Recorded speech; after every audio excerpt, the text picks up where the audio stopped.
આપ સર્વોને હેતપૂર્વક જય શ્રી સ્વામિનારાયણ। આજની સત્સંગ કથા વાર્તા નિજ મંદિર સાવરકુંડલા પવિત્ર અધિક માસ વિશેષ। આજની સત્સંગ વાર્તામાં આપણે ઉત્સવ કથા અંતર્ગત અધિક જ્યેષ્ઠ માસના ઉત્પત્તિ, મહત્વ અને મહાત્મ્યની વાર્તા સાંભળશું। અધ્યાય 5મો, મળ માસનું ગોલોકાગમન। દુઃખ અને સંતાપના સ્મરણથી મનુષ્ય વધુ દુઃખી થાય છે। ત્યારે મળ માસનું દુઃખ દૂર કરવા માટે ભગવાન શ્રી વિષ્ણુએ ગરુડને બોલાવ્યા અને તેની પાંખોને વીંછી મળ માસને મૂર્છામાંથી જાગૃત કર્યો। પછી શ્રી વિષ્ણુ ભગવાને પોતે તેને ઊભો કર્યો અને માથા ઉપર હાથ ફેરવીને કહ્યું કે, હે વત્સ, તું ગોલોકમાં બિરાજમાન ભગવાન શ્રી કૃષ્ણ પાસે જા, ત્યાં જ તારા દુઃખો દૂર થશે। પછી મળ માસનો હાથ પકડી ભગવાન ગોલોકમાં ઉપડ્યા ને માર્ગમાં તેમણે શ્રી કૃષ્ણ ભગવાનનું વર્ણન કરતા કહ્યું કે ગોલોક નિવાસી ભગવાન શ્રી કૃષ્ણનું સ્વરૂપ દ્વિભુજાવાળું છે। તે શ્યામ સુંદર ના તન ઉપર પીળા પીતાંબર છે। મોરલીના સુમધુર સ્વરોથી તેના ભક્તોને રસ તરબોળ કરે છે। આભૂષણો, કેસર, ચંદન અને કસ્તુરીના લેપયુક્ત શરીરે તેઓ જ્યારે રત્નજડિત સિંહાસન ઉપર બિરાજે છે ત્યારે કોટી કોટી કામદેવો પણ મોહિત થઈ જાય છે। તેમને કોઈ ઈચ્છા રહી નથી, જેથી તેઓ પૂર્ણકામ કહેવાય છે। હે વત્સ, એ જ ભગવાન શ્રી કૃષ્ણ તારા બધા દુઃખો દૂર કરશે। અને વૈકુંઠ લોકથી 500 કરોડ યોજન દૂર તેઓ ગોલોકમાં આવી પહોંચ્યા। સુત પુરાણી કહે છે કે, હે મુનિઓ, નારાયણ ભગવાન કહે જે, હે નારદ। ત્યાર પછીની કથા આ પ્રમાણે છે। આવી રીતે બૃહન્નારદીય પુરાણ અંતર્ગત 5મો અધ્યાય સંપૂર્ણ। અને હવે સાંભળીએ આજની વાર્તા। આ છે 5મા દિવસની કથા વાર્તા, ગૌસેવાની ગાંઠ। એક નગરમાં સોનારણ નામની વિધવા સ્ત્રી રહેતી હતી।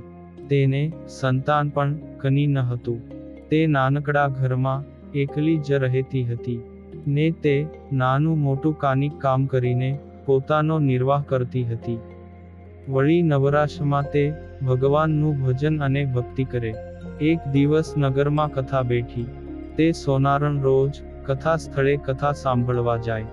એકવાર કથાકાર યજ્ઞનો મહિમા સમજાવવા લાગ્યા। છેલ્લે કથાકાર બોલ્યા, જેની પાસે યજ્ઞ કરવા દ્રવ્ય ન હોય તે શ્રમયજ્ઞ અને સેવા યજ્ઞ કરીને ફળ મેળવી શકે છે। સોનારણે મનમાં નિશ્ચય કર્યો કે મારે શ્રમયજ્ઞ અને સેવાયજ્ઞ કરવો જોઈએ, કારણ કે મારી પાસે ધન તો છે નહીં। ગામ બહાર આવેલા તળાવ આગળ એક મહાત્મા મઢુલી બાંધીને રહેતા હતા। તે સતત પ્રભુ ભક્તિમાં લીન રહેતા તે મહાન, પવિત્ર અને ત્રિકાળ જ્ઞાની જેવા લાગતા હતા। તેમનું લલાટ જગારા મારતું હતું। એમના દર્શનાર્થે નગરના સ્ત્રી પુરુષો અવારનવાર આવતા હતા। તે સોનારણ પણ તેમના દર્શન કરવા જતી। સોનારાણના મનમાં થયું કે શ્રમ યજ્ઞ કરવા માટે મહાત્માની મઢુલી અને સેવા યજ્ઞ કરવા માટે મહાત્માની સેવા વધુ અનુકૂળ છે। તે સૂર્યોદય પહેલા મહાત્માની મઢુલીએ ગઈ અને મઢુલીની આસપાસ પડેલો કચરો સાફ કરીને પાણી છાંટ્યું। પછી મઢુલી સાફ કરીને બધુંની વ્યવસ્થિત ગોઠવ્યું અને પાણીનું માટલું ભરીને તે પોતાની ત્યાં ચાલી ગઈ। આ વખતે મહાત્મા મઢુલીમાં ન હતા। તેઓ તે સમયે જંગલમાં ફરવા ગયા હતા। તે થોડી વારે મહાત્મા આવ્યા અને મઢુલીની આસપાસની જગ્યા સ્વચ્છ બનેલી તથા તેના પર પાણીનો છંટકાવ થયેલો જોઈ તે વિચારમાં પડી ગયા ને મઢુલીમાં દાખલ થતા જોયું તો મઢુલી પણ સ્વચ્છ અને વ્યવસ્થિત લાગી ને પાણીનું માટલું પણ ભરેલું જોયું। આ બધુંને જોઈ તેમના આશ્ચર્યનો પાર ના રહ્યો। સોનારણ ચતુર હતી। તે રોજ વહેલી સવારે જ્યારે મહાત્મા જંગલમાં ફરવા ગયા હોય ત્યારે મઢુલીએ આવી બહાર અને અંદર સ્વચ્છ કરી આવતી અને મહાત્મા જ્યારે બહારથી આવતા ત્યારે સફાઈ જોઈને તેઓ અચંબામાં પડી જતા। મનોમન તે આ કાર્ય કરનારને આશીર્વાદ પણ આપતા. મહાત્મા રોજ વિચાર કરે છે કે આ દરરોજ કોણ આવીને આ બધું કરી જાય છે. તે એક દિવસ મહાત્મા સંતાઈને ઊભા રહ્યા. ત્યારે સોનારણ આવી બધું કામ પતાવીને જવા લાગી. ત્યારે મહાત્માએ એને રોકીને પૂછ્યું, બહેન તું કોણ છે ને શા માટે મારી સેવા કરે છે? ત્યારે સોનારને પોતાની ઓળખાણ આપી ને પોતે કરેલા સંકલ્પની વાત કરે છે. ત્યારે મહાત્મા કહે છે કે કાલથી પુરુષોત્તમ માસ શરૂ થાય છે. તું અધિક માસનું વ્રત કરજે અને સાથે સાથે ગાય માતાની સેવા કરજે. એટલે તને દરરોજ એક અશ્વમેઘ યજ્ઞનું ફળ પ્રાપ્ત થશે. આમ તું આખો મહિનો ગાય માતાની સેવા પૂજા કરી અને પૂર્ણ શ્રદ્ધાથી વ્રત કરીશ તો તને 30 અશ્વમેઘ યજ્ઞનું ફળ પ્રાપ્ત થશે. પછી તો અધિક માસ શરૂ થતા સોનારને પૂર્ણ શ્રદ્ધા ભક્તિ સાથે વ્રત શરૂ કર્યું. તે પ્રાતઃકાળે નદીએ નહાવા જાય ને કાંઠા ગોરમાની પૂજા કરી તથા વાર્તા સાંભળી ગાયને નવરાવી તેના કપાળે ચાંદલો કરી તેને લીલું ઘાસ નાખી એકટાણું કરે અને પોતાની શક્તિ મુજબ બ્રાહ્મણોને દાન દક્ષિણા આપે. આમ પુરુષોત્તમ માસ પૂરો થયો એટલે તેણે વ્રતનું ઉજવણું કર્યું. પછી વિચાર કરવા લાગી, મને 30 અશ્વમેઘ યજ્ઞનું ફળ મળ્યું હશે પણ તેની ખાતરી કેમ થાય? તે કુદરતનું કરવું એવું થયું કે નગરના રાજાનો કુંવર ગરમીના રોગથી પીડાતો હતો.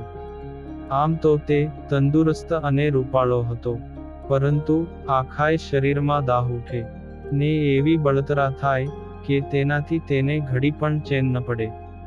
રાજાએ મોટા મોટા વૈદ્યોને તેડાવ્યા ને જાણીતા હકીમોને પણ બોલાવ્યા.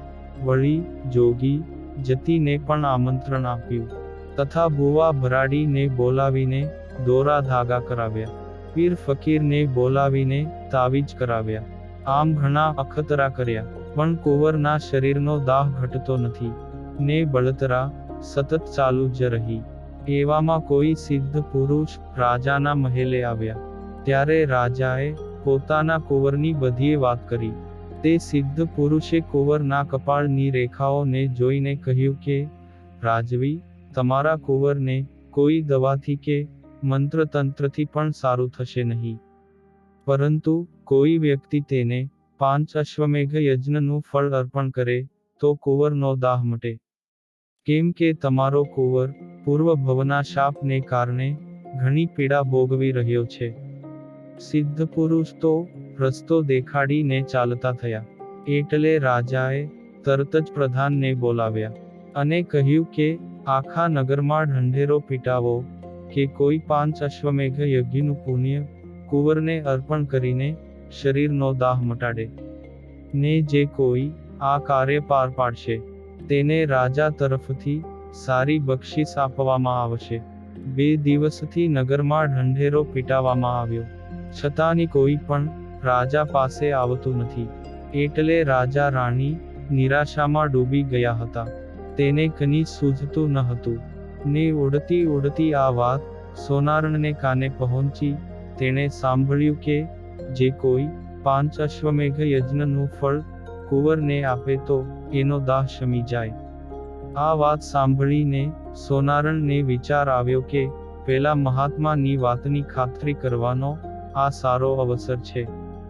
એટલે સોનારણ રાજાના મહેલે ગઈ અને રાજાને નમન કરીને કહેવા લાગી, હે મહારાજ, આપ કહેતા હોય તો કુંવરને 5 અશ્વમેઘ યજ્ઞનું ફળ હું આપું. રાજા તો સોનારણની વાત સાંભળીને તેની સામે તાકી જ રહ્યા. સોનારણનો દેખાવ ઉપરથી તો સાવ સામાન્ય ને ગરીબ લાગતો હતો. તેથી રાજા નવાઈ પામ્યા, કારણ કે અશ્વમેઘ યજ્ઞ કરવો એ જેવા તેવાનું તો કામ નથી. તે વિશ્વાસ ન આવ્યો. તોય પણ આટલા ઉપાય કર્યા તો એક વધારે, એમ વિચારીને રાજાએ હા પાડી. રાજાએ હા પાડી એટલે સોનારને એક કળશીઓ ભરીને પાણી મંગાવ્યું ને તેમાંથી અંજલિ ભરી ચારેય દિશામાં છાંટ્યું. પછી તે પાણીની અંજલિ ભરીને પુરુષોત્તમ ભગવાનનું ધ્યાન ધર્યું અને કહ્યું કે, હે પુરુષોત્તમ ભગવાન, તમારા વ્રતના પ્રતાપે સેવાનું મને 30 અશ્વમેઘ યજ્ઞ જેટલું ફળ મળ્યું હોય તો હું મારા વ્રતના 5 અશ્વમેઘ યજ્ઞનું ફળ આ કુંવરને આપું છું. આ કુંવરનો દાહ શમાવો અને તેના શરીરને શીતળતા પ્રદાન કરો. ને આટલી પ્રાર્થના પછી સોનારણે તે પાણી કુંવરના મુખમાં રેડ્યું. આ જ ક્ષણે કુંવરને બળતરા ઘટતી જતી લાગી અને થોડી વારમાં તેના શરીરનો દાહ પણ શમી ગયો. કુંવરને શરીરનો દાહ શમતા તે એકદમ આનંદથી કૂદકો મારીને ઊભો થયો ને સોનારણના પગમાં પડી ગયો. તેની આંખમાં હર્ષના આંસુ આવી ગયા. રાજા તો આ જોઈને અચંબો પામી ગયા. કુંવર તો હમણાં રડતા હતા, તરફડિયા મારતા હતા, કણસતા હતા અને અત્યારે આનંદથી ખુશીમાં હતા. રાજા પણ સોનારણના પગમાં પડ્યા. પછી રાણી પણ સોનારણના પગમાં પડીને બોલ્યા કે, હે બહેન, તમારી ભક્તિ અને શ્રદ્ધાના બળે કુંવરનો જીવ ઉગાર્યો છે. તમે તમારા વ્રતનું ફળ અર્પણ કર્યું. તે માટે અમે તમારો ઉપકાર જિંદગીભર નહીં ભૂલીએ. હવે તમને જે ઈચ્છા હોય તે માગો. તમે જે માગશો તે અમે તમને અવશ્ય આપીશું. ત્યારે સોનારણ રાજા અને રાણીને કહેવા લાગી કે, હે રાજાજી, હે રાણીબા, પુરુષોત્તમ ભગવાનની મારી ઉપર કૃપા છે અને એમણે જે કની આપ્યું છે તેનાથી મને ઘણો સંતોષ છે. મારે કની પણ જોઈતું નથી. મારી ઈચ્છા છે કે તમે અને રાણીબા આજીવન પુરુષોત્તમ વ્રત અને ગૌસેવા કરવાનો દ્રઢ સંકલ્પ કરો. એમાં જ બધાયનું કલ્યાણ છે. તે જ ક્ષણે રાજા અને રાણીએ પુરુષોત્તમ વ્રત અને ગૌસેવા કરવાનો સંકલ્પ જાહેર કર્યો. પછી આમ આખાય રાજ્યમાં ઢંઢેરો પીટાવીને માગ્યું કે, હે પુરુષોત્તમ ભગવાન, તમે જેવા આ સોનારણને ફળ્યા તેવા આપનું વ્રત કરનારા, કથા કહેનારા અને કથા સાંભળીને આપનું પૂજન કરનારા સર્વેને ફળજો. આવી રીતે આજે અધિક પુરુષોત્તમ માસની કથા વાર્તા સાંભળી અને હવે પછીની કથા વાર્તા આપણે આગળના ભાગમાં સાંભળશું. અત્યારે આપ સર્વોને ભાવથી જય શ્રી સ્વામિનારાયણ.